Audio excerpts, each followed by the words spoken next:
What is this one apex species doing? Well, it's making better stuff, right? Industry as a whole, this crucial stage was bypassed.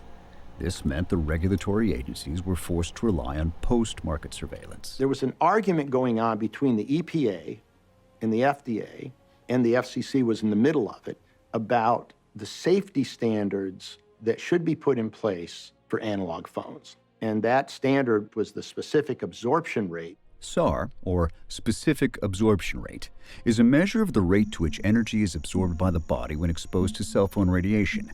The smaller the body, the greater the exposed area. But the standard was based on microwave oven studies from the 70s and 80s. Was really not relevant to anything other than heating effects.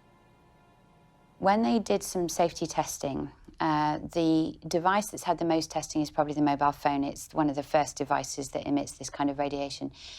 And they built a model that they called SAM, standing for Standard Anthropomorphic Mannequin. But bizarrely, what they did was SAM was based on the 90th centile of military recruits. So he wasn't representative of a child or even a woman, or actually an average man. This guy, just his head weighed 5 kilograms, which is more than some children's entire body. I think the thing that surprised me most and really kind of caught my attention the most, which I hadn't realized, is that the manufacturers actually tell people in the instruction manual, which I've never read, not to put the cell phone against your ear. The advice in the phone tells you to keep it off the body because phones are tested in 2 positions.